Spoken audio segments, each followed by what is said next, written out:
మంచి పుస్తకం చెప్పండి బ్రదర్. యువతలో పుస్తక పఠనంపై పెరుగుతున్న ఆసక్తి. పూర్తి వివరాలకు చదవండి రేపటి Sakshi Hyderabad edition. Social media కార్యకర్తలపై వేధింపులు ఆగటం లేదు. అక్రమ నిర్బంధాలు అడ్డుగోలుగా కొనసాగుతూనే ఉన్నాయి.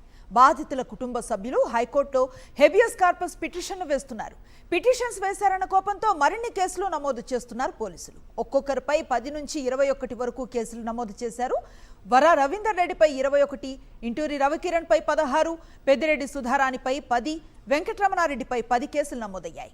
తాలిబన్లను తలపించేలా ప్రశ్నించే గొంతులను అణచివేస్తూ అరాచకాన్ని సృష్టిస్తున్నారు కూటమి నేతలు. ఇదే అంశంపై మరింత సమాచారాన్ని అందిస్తారు మా కరెస్పాండెంట్ రవీందర్. చూస్తూ ఉన్న ఒక వ్యక్తిపై దాదాపు 20, 16 పరిధికి మించిన కేసులను నమోదు చేసి వేధించడాన్ని ఎట్లా చూడొచ్చు దీన్ని?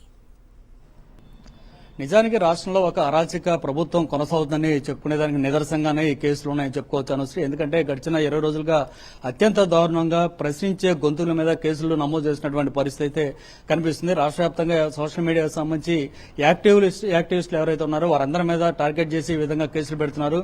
సజ్జల భార్గవ్ ఎవరైతే ఉన్నారో గతంలో సోషల్ మీడియాకి ఇన్ఛార్జిగా పనిచేసినటువంటి వ్యక్తి, ఆయన కేంద్రంగా ఈ కేసులు నమోదవుతున్నాయని మనం చెప్పుకోవచ్చు. ఆయన ఒక్కడి మీద ఇప్పటివరకు 11 కేసులు నమోదు చేశారు. అది కూడా కేవలం అఫీషియల్ గా మాత్రమే.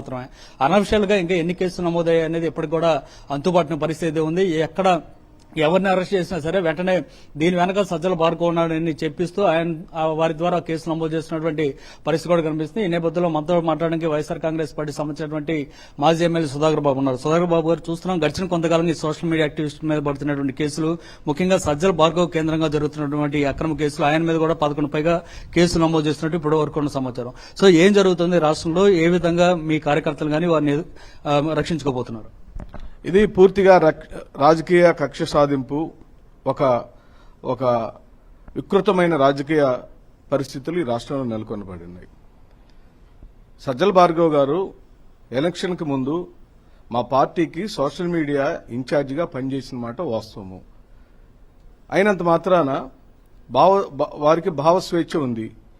వారి వైపున ఒక టీములు పనిచేస్తుంటాయి. ఎక్కడో ఒక టీం సభ్యుడు ఒక పోస్టు అలగరగా పెడతాడు, లేదా పార్టీ లైన్ మిస్ అయ్యి ఎక్కడో ఒక పోస్ట్ పెడతాడు. దానికి భార్గవ్ గారు ఎలా బాధ్యత అవుతారు అంటే భయభ్రాంతులు చేయటం, భయపెట్టడం, లేదా వారి యొక్క ఫెయిల్యూర్స్ ని, అంటే ప్రభుత్వం ఎక్కడైతే విఫలం చెందిందో, ఇస్తామన్న హామీలు ఇవ్వకుండా పారిపోయిందో దాన్ని చూసి ప్రజలు ఇప్పటికీ అసహించుకుంటుంటే ప్రజల యొక్క మనసుని దాని వైపు నుంచి దృష్టి మలచడానికి చేస్తున్నటువంటి రాజకీయ క్రీడ తప్పించి దీంట్లో పసలేదని మనం చేస్తున్నాం. అంటే ఈ రోజు రాజ్యాంగ ఆమోద దినోత్సవం అని చెప్పి దేశవ్యాప్తంగా జరుపుకుంటున్నారు. కానీ ఆంధ్రప్రదేశ్ లో రాజ్యాంగం నిజంగా అమలవుతుందా? భావ ప్రకటన స్వేచ్ఛ కానీ ఇవన్నీ కొనసాగుతున్నాయంటే ఏం చెప్తారు? ఖచ్చితంగా లేదనే చెప్తున్నాం. ఇప్పుడే బాబాసాహెబ్ అంబేద్కర్ అధ్యక్షతన జరిగిన రాజ్యాంగ దినోత్సవాన్ని జరుపుకుంటున్నా కూడా మా అంతరాత్మలలో, మా మనసులలో ఆందోళన, భయము, వేదన కలిగి ఉంది. ఈ రోజున భారతదేశంలోని ప్రాథమిక హక్కులైన మాట్లాడే హక్కు, భావ ప్రకటన స్వేచ్ఛ హక్కు, జీవించే హక్కు, అన్ని హక్కులు కలిగినటువంటి భారత పౌరులు ఏ పార్టీలోనే ఉండొచ్చు. మా పార్టీలో ఉంటారు, మిగతా పార్టీలు కూడా ఉంటారు. వాళ్ళు పెట్టిన పోస్టులు మేము వెళ్లి కంప్లైంట్లు ఇస్తే ఈ రోజు వరకు ఒక్క కేసు కూడా మాది ఫైల్ అవ్వలేదు. మా మీద ఆనాటి ముఖ్యమంత్రి గారి మీద సైకో పోవాలి, సైకిల్ రావాలని డైరెక్ట్ గా లోకేష్ గారు, చంద్రబాబు నాయుడు గారు, పవన్ కళ్యాణ్ గారు వీధి వాడ ప్రచారం చేశారు. ఒక రాజ్యాంగపరమైన అత్యున్నతమైన స్థాయిలో ఉన్న జగన్మోహన్ రెడ్డి గారిని సైకో అని సంబోధించిన మాట ఈ ప్రజలు ఎట్ట మర్చిపోతారు? సైకో అని సంబోధించిన వారి ముగ్గురు మీద కేసులు పెట్టాలి కదా. అలాగనే ఒక వికృతమైన పదం పట్టాభి ఆ రోజు వాడాడు. ఏమని? బోషడికి అనే పదం వాడాడు. ఆ బోషడికి అనే పదాన్ని వాడిన పట్టాభి మీద ఎన్ని కేసులు పెట్టారు? ఆయన మీద చట్టపరమైన ఎన్ని చర్యలు తీసుకున్నారు? స్వయంగా ఉప ముఖ్యమంత్రి స్థానంలో ఉన్న పవన్ కళ్యాణ్ గారే తాట తీస్తానని, పంచలు ఊడగొడతానని, ఉచ్చపోపిస్తానని రకరకాల భాషలు మాట్లాడారు. ఆ భాషలన్నీ కూడా వారి మీద కూడా కేసులు బనాయించాలి కదా. ఆనాటి ముఖ్యమంత్రి గారి మీద, ఆనాడు ముఖ్యమంత్రిగా ఉన్న జగన్మోహన్ రెడ్డి గారి మీద పరుష పదజాలాలు, లోకేష్ గారు అయితే అరే అని సంబోధించాడు, ఫూల్ అన్నాడు, వెధవా అన్నాడు. ఈ మాటలకి మా దగ్గర వీడియో సాక్ష్యాలు ఉన్నాయి. ఈ రోజున లోకేష్ గారు మాట్లాడిన మాటల మీద కూడా కేసులు పెడతారా? పెట్టాలి కదా.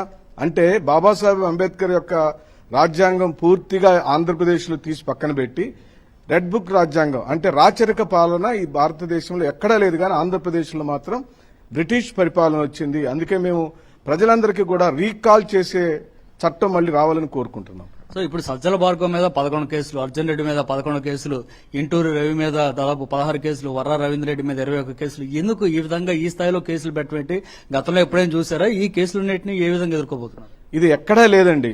సోషల్ మీడియా ప్లాట్ఫామ్ మీద అనేకమైన వికృతమైనటువంటి థంబ్నెయిల్స్ పెట్టి వీడియోస్ పెట్టినటువంటి ఉదంతాలు, ఎనాలిసిస్ అంటే ఎనలిస్టుల పేర్లతో, రాజకీయ విశ్లేషకుల పేరుతో ఓ వికృతమైనటువంటి క్రీడని ఎలక్షన్కు ముందు జగన్మోహన్ రెడ్డి గారి మీద దుమ్మెత్తిపోసిన అనేకమైన ఛానళ్లు ఉన్నాయి.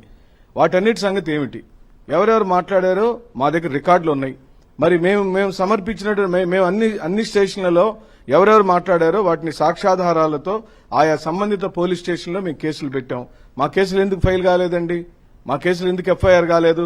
రాజ్యాంగం అమలు పడుతుందా అసలు ఈ రాష్ట్రం అంటే? కాదని ప్రకటిస్తున్నాం. సో ఇప్పుడు గతంలో ఎవరైతే క్వాష్ పిటిషన్లు కానీ, హెబియస్ కార్పస్ పిటిషన్లు కానీ ఎవరైతే ఇస్తారో వారందరి మీద ఇంకా అదనంగా కేసులు నమోదు చేస్తున్నారు. అందులో భాగంగా ఇప్పుడు నేను చెప్పినటువంటి పేర్లు. సో ఇలాంటి ఇంకా ఈ కార్యక్రమాలు జరుగుతున్నప్పుడు ఏ విధంగా ఎదుర్కోబోతున్నారు మీ పార్టీ?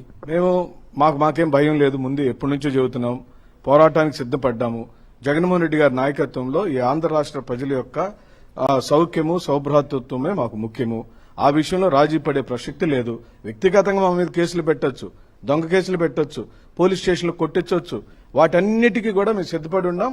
చట్ట ప్రకారం పోరాటం చేస్తూనే ఉంటాం. సో ఇది పరిస్థితి అనుశ్రీ. మొత్తంగా అయితే వైఎస్ఆర్ కాంగ్రెస్ పార్టీ వీటన్నిటిని ఎదుర్కోవడానికి సిద్ధంగానే ఉందని చెప్పి సుధాకర్ బాబు చెప్తున్నారు. అట్లాగే రానున్న రోజుల్లో ఎన్ని అక్రమ కేసులు పెట్టినా సరే ఖచ్చితంగా న్యాయ పోరాటం చేస్తామని కూడా ఆయన తేల్చి చెప్తున్న పరిస్థితి కనిపిస్తోంది. అనుశ్రీ.